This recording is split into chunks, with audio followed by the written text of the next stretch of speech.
Assalamualaikum warahmatullahi wabarakatuh. Welcome back to my YouTube channel. Salam sejahtera buat semuanya. Semoga dalam keadaan sehat dan yang sakit segera diangkat penyakitnya ya.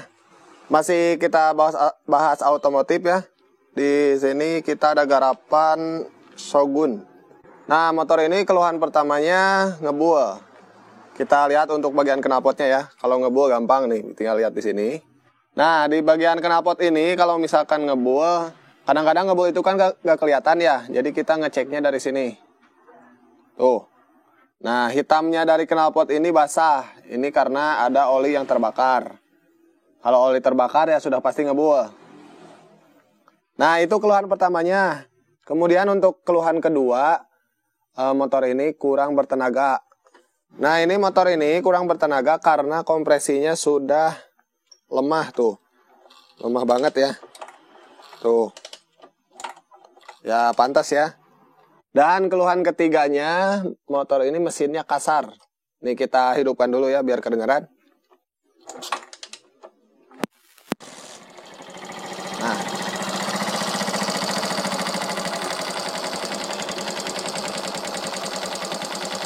Bisa didengar ya, kasar tuh. Ada bunyi kretek dari sebelah sini, dari mesin.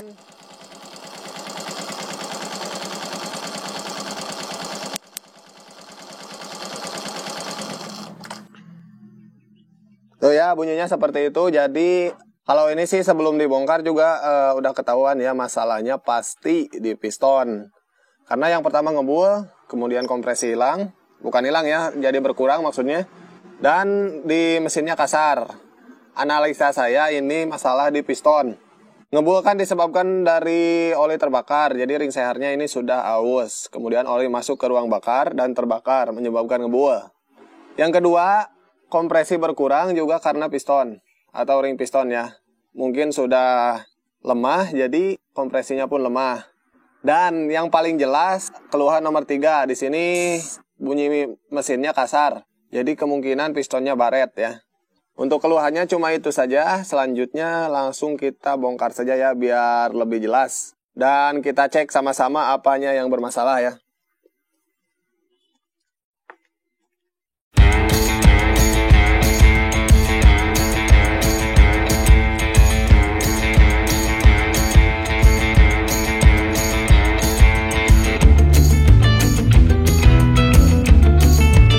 Nah, oke ya, ini sudah dibongkar. Dan untuk pengecekan pertama, kita cek dulu bagian stang sehernya nih.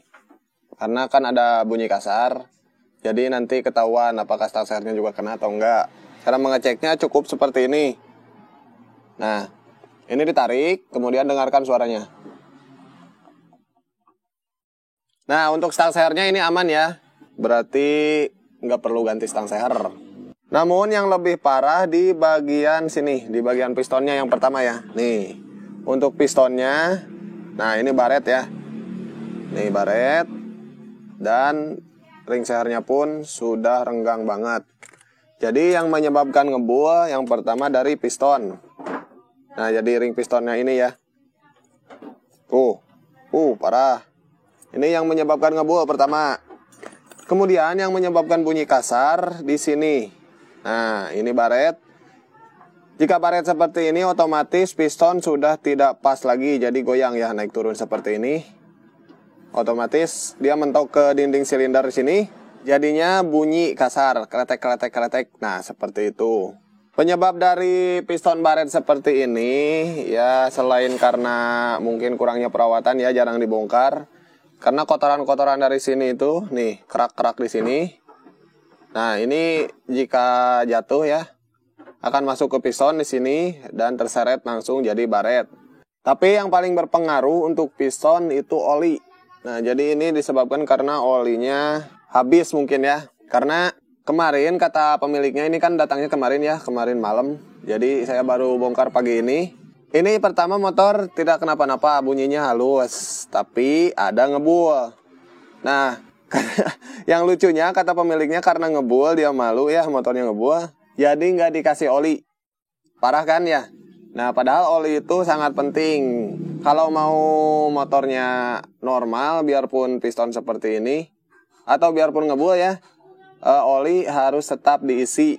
agar tidak terjadi seperti ini. Jadi kalau mau hemat bisa kita ganti ringnya aja mungkin ya. Karena kan untuk pistonnya belum baret. Ya kalau sudah seperti ini harus diganti dengan pistonnya dan harus coulter juga karena blok silindernya pun baret. Padahal kalau dikasih oli ini tidak akan baret nih, biarpun ngebul ya. Seharusnya sih kalau ngebul seperti itu ya harus langsung diperbaiki ya. Karena bermasalah nantinya oli akan habis seperti ini, oli habis dan piston terus bergerak tanpa oli ya otomatis baret seperti ini nih, parah baretnya nih. Oke, untuk piston sudah jelas harus ganti dan gak tahu ya ini nanti pakai piston apa karena kata pemiliknya pengen di-upgrade sedikit supaya lebih enak lagi lah. Gak tahu pakai piston apa, nanti saya cek-cek dulu piston apa yang cocok. Kalau feeling saya sih smash ya, kalau smash kan di sininya jenong nih. Tapi diameternya sama, ini 53,5 mili. Tuh ya, 53,5 mili. Tapi untuk piston smash di sininya jenong. Nah, kata seperti itu. Dan nggak tahu untuk coakan klepnya kalau misalkan nggak pas kita sesuaikan lagi. Dan untuk piston smash kan mencarinya pun gampang ya. Nggak seperti motor jarang seperti ini kan motornya termasuk jarang. Jadi mungkin agak susah. Nanti kita ganti pakai piston smash kalau misalkan cocok ya. Nah untuk piston segini, nah sudah pasti diganti. Dan untuk blok silindernya ini harus di coulter. Mana ya, kelihatan nggak? Nah untuk blok silindernya ini baret ya nih. Tuh, harus di coulter. Kemudian untuk bagian blockhead, nah untuk klepnya ini, waduh, masih bisa lah. Ya masih bisa nih, masih tebal. Tapi untuk seal klep ya sudah pasti diganti ya. Kalau saya, kalau misalkan bongkar mesin, biarpun gak ngebul, seal klep sudah pasti diganti. Untuk bagian noken as nih, karena ini olinya mungkin sudah tidak ada sama sekali tadinya ya. Nah jadi di sini noken asnya kena nih. Tuh, ya. Ini harus diganti karena lipnya sudah berkurang pastinya ya.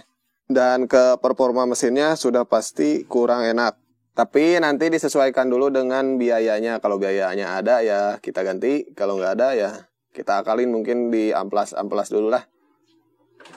Ya untuk noken as ini. Dan untuk pelatuknya yang satu sih tidak terlalu parah ya. Nih cuma baret-baret dikit aja. Bisa diamplas. Tapi yang satunya nih parah banget. Tuh. Dan ini pun sama ya, nanti kita tanya dulu pemiliknya. Kalau dananya ada, ya kita ganti. Kalau nggak ada, kita akalin. Yang sudah pasti harus diganti, sudah jelas piston. Nih, baret ya. Oke. Dan ini harus di coulter. Jadi sekarang saya akan belanja dulu. Dan sekalian nanti coulter. Nanti kalau sudah dibersihkan semua, sudah di-skir, sudah di coulter juga, baru lanjut lagi videonya ya. Ini jadi sekarang istirahat dulu. A few moments later. Nah oke lanjut ya. Jadi di sini untuk pistonnya saya pakai piston smash. Nih piston smash oversize 200. Jadi diameternya 55,5. Kita ukur lagi ya. Tuh 55,5. Jadi beda 2 mili dengan yang aslinya. Ini akan lebih memperpadat kompresi. Karena pemiliknya minta dibikin enak motornya ya. Nah, jadi perbedaannya untuk piston smash di sini lebih jenong. Nah, untuk piston Shogun ini bawaannya. Tuh ya, untuk tingginya ini sama. Tuh, tapi di sini dia punya kelebihan jenong. Nah, ini untuk kompresi akan lebih bagus ya, akan lebih padat. Tapi untuk perubahannya di sini harus dirubah bagian coakan klepnya, disesuaikan lagi supaya pas dengan yang ini ya, supaya sama tuh. Kalau smash kan tadinya agak di bawah sedikit, jadi kita agak ke atasin lagi. Tinggal minta ke tukang bubut ya, seperti ini, biar nggak mentok. Karena bahaya kalau mentok ya. Nah jadi untuk korekannya ini tidak terlalu ekstrim ya. Kita cuma menaikkan kompresi saja. Dan untuk noken as nanti tinggal kita tanya ke pemiliknya ya. Kemarin sih mintanya agar lebih agresif aja gitu mintanya. Jadi kita garap pistonnya dulu. Oke ya, ini tinggal kita lanjut langsung pasang saja.